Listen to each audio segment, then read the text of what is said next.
Kita punya sesuatu yang bisa menyatukan 718 bahasa daerah. Iya, beyond satu tempat yang bayangkan kalau misalnya kita nggak punya bahasa Indonesia, aduh itu susahnya minta ampun. Kita mau pergi ke Papua, mau pergi ke Aceh, kan kita mesti belajar bahasa daerah sana kan. Bahasa Indonesia ini dibuat untuk menyatukan orang Indonesia. Jadi yang menyatukan kita ya bahasa. Ya ini sebenarnya yang kemarin sempat menimbulkan perdebatan untuk yang usul dari Perdana Menteri Malaysia itu kan. Iya, iya. Dia bilang kan bahwa Asia Tenggara ya. Asia Tenggara itu semua berbahasa Melayu. Bahasa Melayu itu cuma salah satu di antara berbagai bahasa daerah yang ada di Indonesia. Itu masalahnya. Kalau di Malaysia oke. Bahasa Indonesia itu diperkaya oleh bahasa Jawa. Banyak. Ya. Bahasa Sunda. Contoh paling konkret tuh kalau kita lihat misalnya di Indonesia, Malaysia menyebut sepeda itu bicycle. Jadi sebenarnya bahasa Indonesia itu sudah tidak lagi sama seperti bahasa Melayu.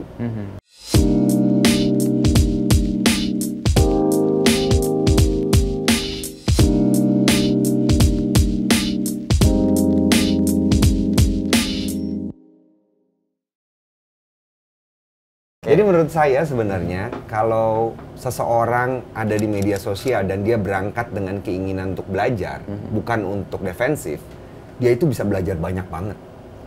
Itu yang kemudian saya terapkan. Jadi akhirnya kalau dilihat, saya tuh damai banget di Twitter, nggak pernah berantem-berantem. Karena defensif juga kan, iya, karena, open ya? Iya, saya terbuka karena saya merasa bahwa pasti ada sesuatu yang bisa saya pelajari. Paling tidak saya bisa belajar bersabar.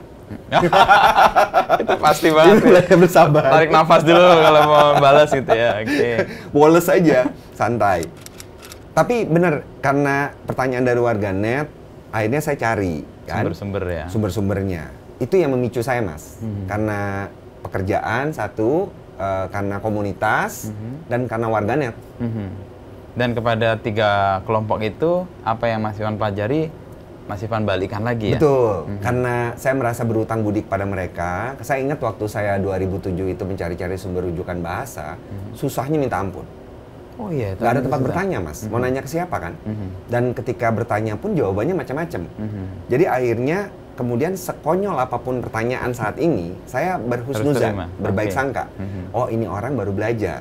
Ya udah, saya berusaha untuk jawab. Akhirnya itulah yang kemudian membuat saya jadi tempat ditanya kalau di Twitter. Ya, rujukan yang kemudian semua orang tertutup pintunya, di Mas Ivan kayaknya terbuka nih. Karena itu tadi sih, kalau saya lihat, berangkat dari pengalaman saya waktu itu juga banyak nanya kan. Saya sebel kalau ada ketemu ahli yang ketika ditanya tuh jawabnya pendek-pendek. Mungkin mereka bosan gitu ya. Mungkin mereka bosan ya. Merasa, udah gue jelasin lo nggak ngerti-ngerti orang. Karena kan setiap generasi itu pasti ada pertanyaan yang sama itu diulang-ulang. Persis, ya. Pasti diulang-ulang. Kayak yang paling sering ditanya itu mempunyai. Mempunyai itu kan kata dasarnya punya. Kenapa dia tiba-tiba nggak jadi memunyai? Tapi mempunyai. Mempunyai. Jawaban paling gampangnya pokoknya. Tapi sekarang saya punya penjelasan bahwa itu ada yang bilang bahwa itu dari empunya.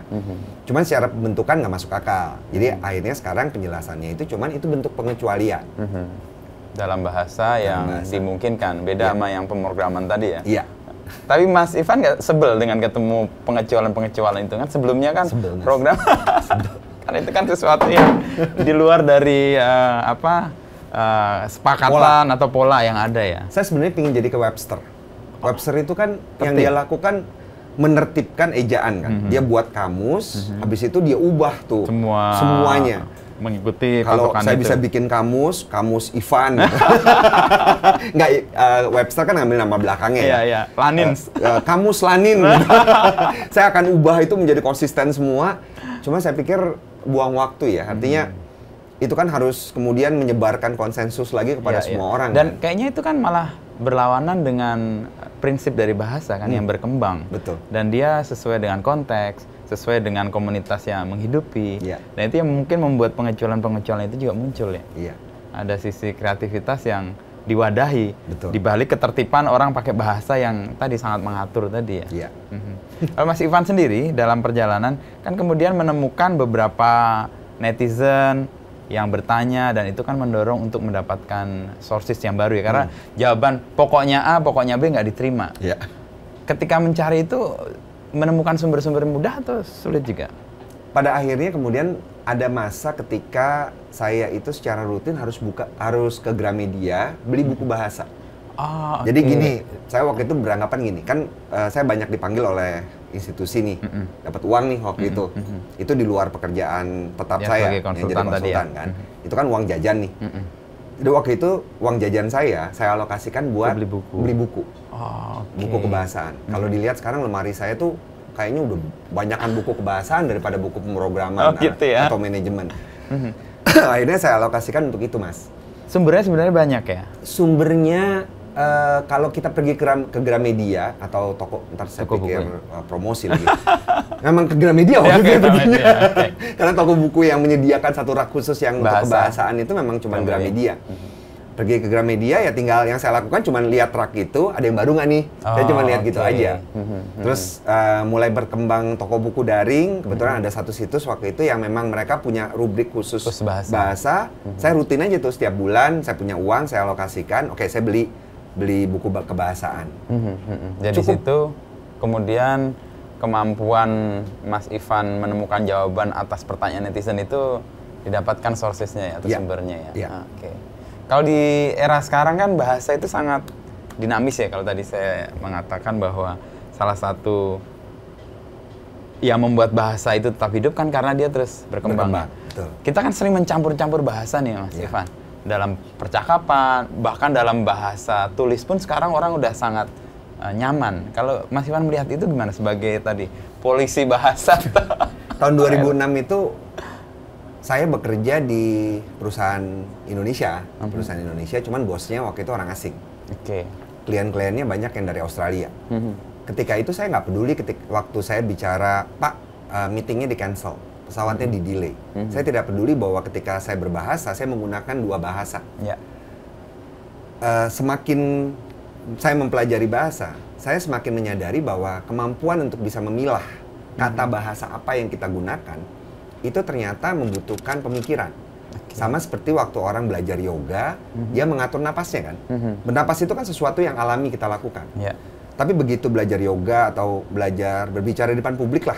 Kalau pembicara publik itu kan nggak boleh napas lewat hidung terus-menerus karena suaranya lama-lama akan habis. Dia harus belajar untuk bernapas lewat perut kan.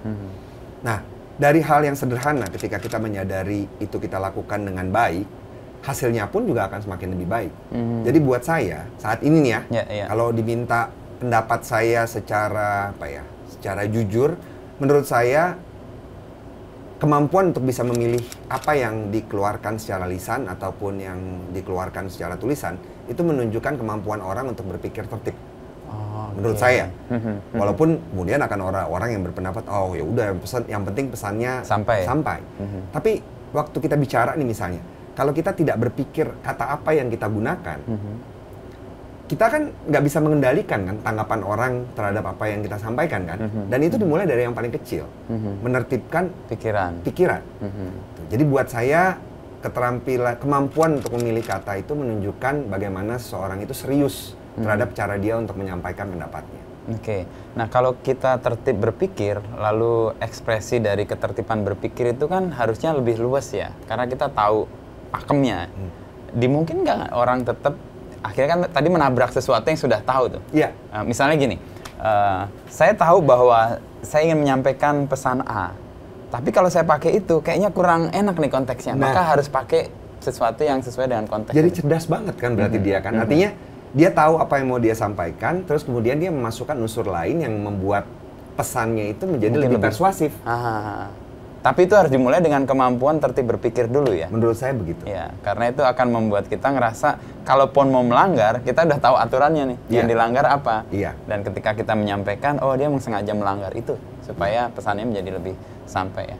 Nah kalau dalam bahasa, Mas Ivan kan menggeluti ini, dan kita tahu pendiri bangsa ini kan sadar betul ya, bahwa bahasa itu kuat banget dan punya faktor yang menentukan untuk persatuan. Saya baru kemarin ngobrol dengan Ramos Horta, dengar wawancaranya dengan Rossi Silalahi. Dia menyebut Indonesia itu diberi rahmat yang begitu besar sehingga bersatu dari ratusan suku dan bahasa. Adanya bahasa Indonesia. Nah, Mas Ivan menggeluti ini ada concern di situ juga nggak?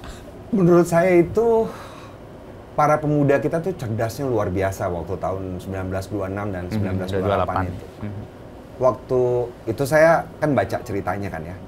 Jadi istilah bahasa Indonesia itu baru muncul tuh 2 Mei 1926. Waktu penutupan Kongres Pemuda pertama. Kongres Pemuda pertama kan 1926. Waktu itu mau merumuskan apa yang akan dinyatakan sebagai Sumpah Pemuda pada tahun 1928 nanti kan. Ketika itu draft pertamanya menyebutnya menjunjung bahasa persatuan bahasa Melayu. Waktu itu Muhammad Yamin memimpin sidang waktu itu berkeras harus menggunakan kata itu. Kemudian ada sekretarisnya namanya M. Tabrani. M. Tabrani itu mikir ini menjunjung satu nusa, satu bangsa Indonesia, tapi menjunjung bahasa persatuan bahasa Melayu, nggak nyambung, Bo. Gitu. Akhirnya dia mengusulkan bikin aja bahasa Indonesia. Dia bilang begitu. Yamin nggak setuju, katanya. Datanglah Sanusi Pane. Dia bilang mikir kan, setuju Sanusi Pane sama si Tabrani. Akhirnya berdebat, akhirnya disetujui karena 2 lawan 1 kan. Itulah sebenarnya menurut saya titik baliknya.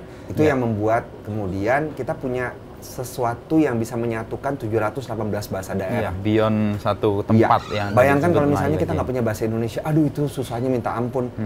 Kita mau pergi ke Papua, mau pergi ke Aceh, kan kita mesti belajar bahasa daerah sana kan.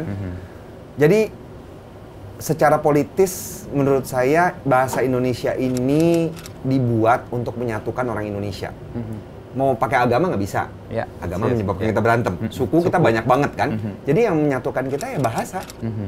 Jadi betul sekali. Saya sepakat dengan Ramos Horta yang bilang bahwa itu kekayaan kita. Kita dapat berkat yang luar biasa karena bahasa itu yang kemudian menyatukan ya.